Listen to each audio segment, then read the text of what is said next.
Hola queridos amigos, ¿cómo andan? Muy buenos días. Qué lindo es poder iniciar la mañana con el Señor, qué lindo es poder iniciarla con ustedes. Es con mucha gratitud que nos levantamos en el día de hoy, alabando a nuestro Dios, agradeciéndole por el día más de vida que Él nos obsequia, y les mandamos desde nuestro canal un fuerte abrazo. Que Dios esté con cada uno de ustedes. Me imagino que alguno estará saliendo para el trabajo, otro estará disfrutando de un rico desayuno, quizá alguno tiene un tiempo para leer, para orar. En fin, cada uno con sus actividades, con sus momentos, sus tiempos particulares. Y en el día de hoy les estaremos dejando a continuación el capítulo número 2, la segunda parte de este capítulo, titulado Los crisoles venideros. Estábamos viendo de que en nuestra vida van a venir problemas. El autor nos da 4 razones de por qué vienen estos problemas y vamos a estar mirándolos más de cerca. Ya hemos hemos observado 2 puntos bien detenidamente. El primero es que no hay que sorprendernos del sufrimiento porque Satanás está obrando en este mundo. En el segundo es que no debemos sorprendernos por el sufrimiento porque es consecuencia también de nuestros propios pecados, o sea, nosotros nos equivocamos. Y dentro de este segundo punto leemos un subtítulo que dice así: el sufrimiento en la vida de los cristianos. Solamente hemos cubierto las 2 primeras razones de por qué no deberíamos sentirnos sorprendidos por el sufrimiento. Desde el punto de vista del cristiano, estas razones pueden parecer obvias, pero hay otras razones para el sufrimiento que nos sorprenden a los cristianos y que incluso se nos hace muy difícil reconocer. Una amiga expresó esta sorpresa mientras caminábamos alrededor de su casa. El aire tropical era cálido y placentero, pero la conversación era tensa. ¿Pero por qué?, preguntó asombrada. ¿Por qué nos están ocurriendo todas estas cosas? Ella buscaba razones lógicas, pero nada le parecía satisfactorio. ¿Por qué ella y su familia estaban sufriendo tanto odio y murmuración cuando todo lo que deseaban era servir a Dios? Después de muchos meses de angustia, tuvo que convencerse de que todas sus buenas intenciones habían sido mal interpretadas y sacadas de contexto. Su reputación estaba siendo pisoteada. Ella continuó: ¿cómo puede Dios permitir esto? ¿No puede ver que simplemente estoy haciendo lo mejor que puedo? Después de varios meses en los que no hallaron descanso, ella dejó su empleo y con su familia regresaron a su país. Recuerdo mi retorno del aeropuerto después de mi última visita. Apenas podía hablar. Una buena familia cristiana que, en mi opinión, estaba realizando un excelente trabajo, estaba siendo demolida por lo que parecía una presión abrumadora. Incluso ahora, mientras escribo y recuerdo las esperanzas destrozadas y la desilusión de tantas personas, no puedo evitar sentir una profunda tristeza. Pero como cristianos, ¿deberíamos sentirnos sorprendidos por el sufrimiento? Como ya hemos notado, Satanás está obrando en el mundo y él normalmente trabaja por medio de personas que causan mucho dolor. Así que pasemos a examinar las razones por las cuales Dios permite que el sufrimiento persista, particularmente en la vida de los cristianos, ya que estas razones serán el foco principal de este libro. La razón número 3 dice así: no te sorprendas por el sufrimiento si Dios está en el proceso de purificar tu vida del pecado. Dice Jeremías 9:7: por tanto, así ha dicho Jehová de los ejércitos: he aquí que yo los refinaré y los probaré, porque ¿qué más he de hacer por la hija de mi pueblo? Aunque hayamos pecado deliberadamente, seguimos siendo preciosos a la vista de Dios. Por tanto, dado que Dios está obrando para hacernos puros e inmaculados como Él es, Apocalipsis 14:5, se arriesga a que nos sintamos heridos cuando toma su bisturí y como un cirujano comienza a extirpar el pecado que está entramado en las mismas entrañas de nuestro ser. Y, cuando esto ocurre, raramente usa anestesia. Dios quiere que comprendamos las terribles consecuencias de nuestras acciones. En Jeremías 9, el profeta continúa anunciando los planes de Dios para el refinamiento de su pueblo. El profeta declara: por tanto así ha dicho Jehová de los ejércitos, Dios de Israel: he aquí que a este pueblo yo le daré a comer ajenjo y les daré a beber aguas de hiel. Y los esparciré entre naciones que ni ellos ni sus padres conocieron. Jeremías 9, 15 y 16. Cuando leemos comentarios como estos, podemos sentirnos tentados a malinterpretar a Dios. Pero, tal como continuaremos viendo en los capítulos que siguen, Dios usa estos métodos no porque se deleita en nuestro dolor, sino porque aprecia y anhela profundamente nuestra santificación. Oswald Chambers describe esta obra en forma casi ruda y llana. Él declara esto: Jesucristo no tuvo ninguna lástima con respecto a aquello que finalmente arruinaría a una persona en su servicio para Dios. Sus respuestas no se basan en un capricho ni en un pensamiento impulsivo, sino en el conocimiento de lo que hay en el hombre.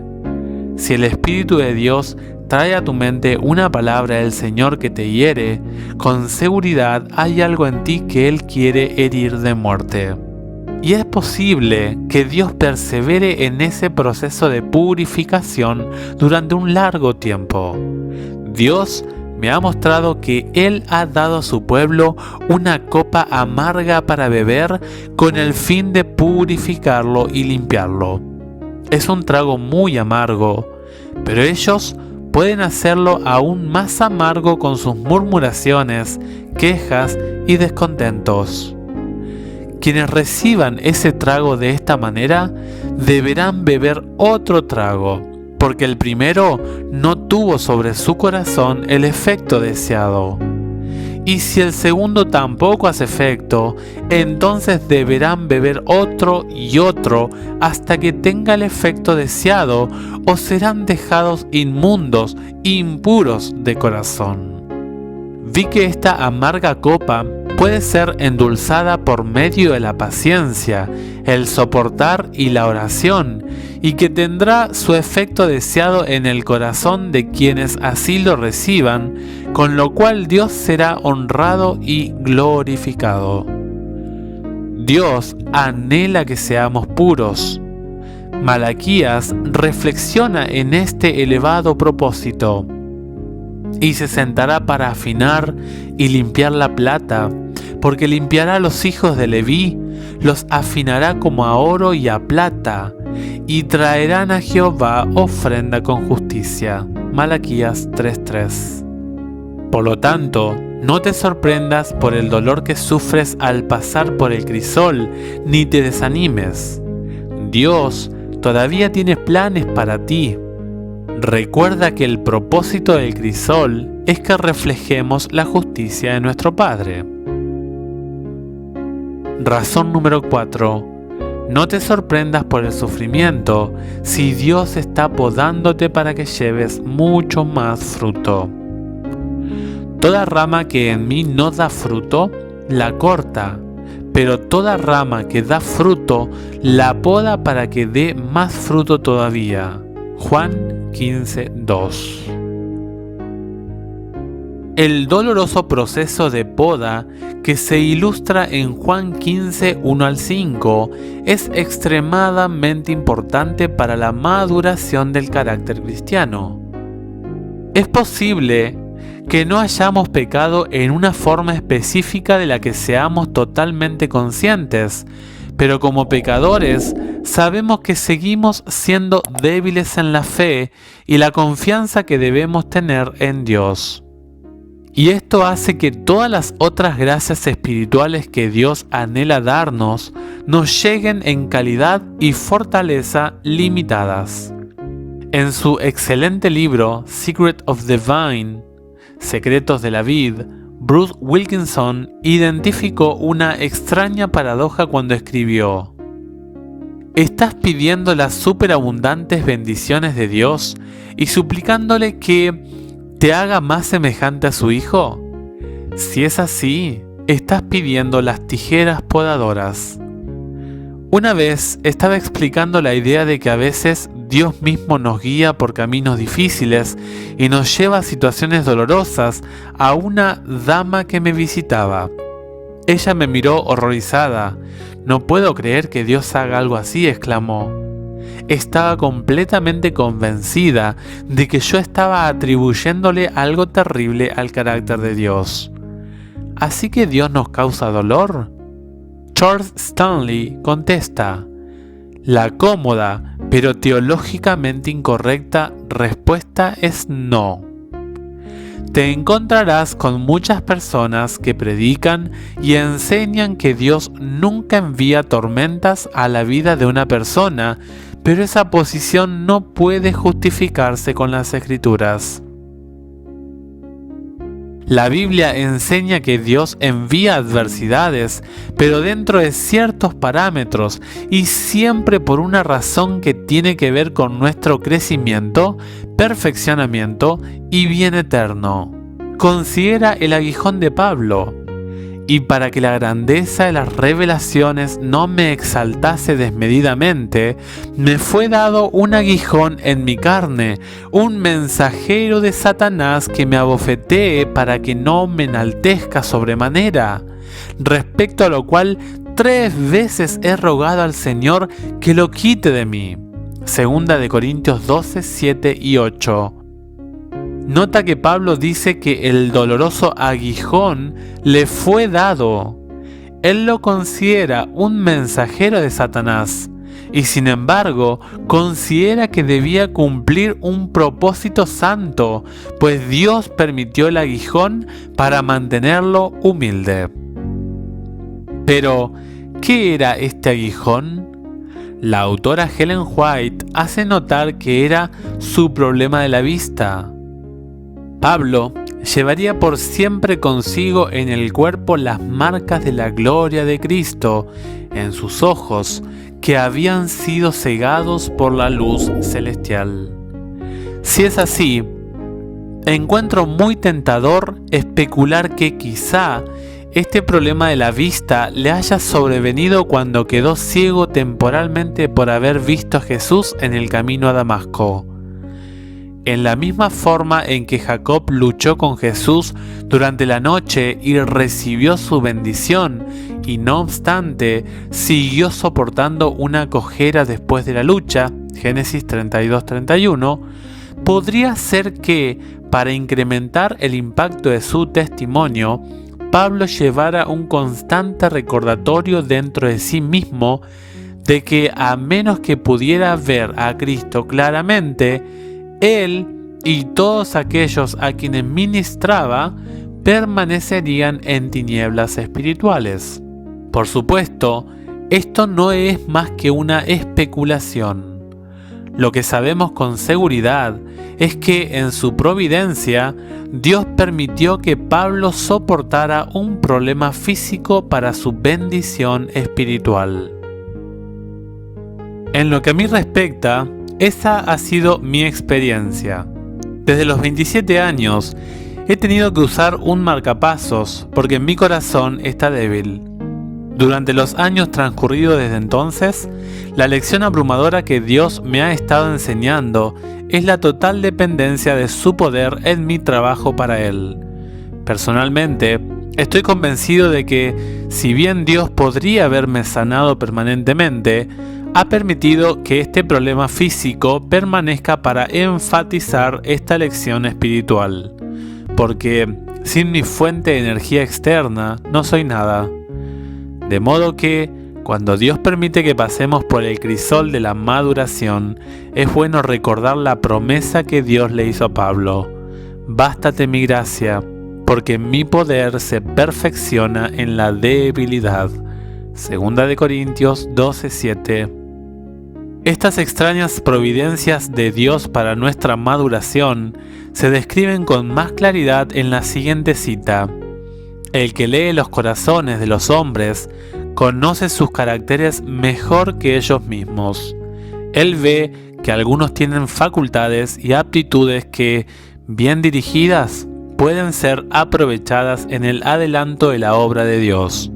En su providencia, los coloca en diferentes situaciones y variadas circunstancias para que descubran en su carácter los defectos que permanecían ocultos a su conocimiento. Les da oportunidad para enmendar esos defectos y prepararse para servirlo. Muchas veces permite que los fuegos de la aflicción los asalten para que puedan ser purificados. Así que no es porque hayamos hecho algo malo que el Padre permite que pasemos por el crisol, sino porque somos débiles y Dios quiere que florezcamos y maduremos más allá de nuestros más descabellados sueños. Conclusión. Como hemos visto, podemos pasar por el crisol por diferentes razones. No podemos extendernos en todas ellas, pero cuando avancemos nos enfocaremos en algunos crisoles particulares que Dios usa para hacernos más útiles para Él y para su reino. Para el cristiano, la vida, por necesidad, tendrá que pasar por el crisol. Charles Swindoll no nos deja ninguna duda en esta cita. Alguien lo dijo de esta manera: quien quiera que desee caminar con Dios, camina derecho hacia el crisol. Todo aquel que elige la vida piadosa vive en un crisol. La prueba sobrevendrá. Fin de la cita. Nuestro desafío es que cuando lleguen estas pruebas, no seamos tentados para desanimarnos y a perder la esperanza. ¿Cómo podemos aprender a lograr esto? Es el tema del resto de este libro. Padre, me siento temeroso con el pensamiento de que el dolor es parte de tu santo propósito. Parece ser una contradicción de todo. Abres mis ojos para que yo pueda entender tus propósitos y tus métodos, y concédeme el valor para seguirte sin importarme el costo. En el nombre de Jesús. Amén. Que esta sea tu oración en este momento. Que Dios te bendiga y nos encontramos en el próximo capítulo del libro complementario.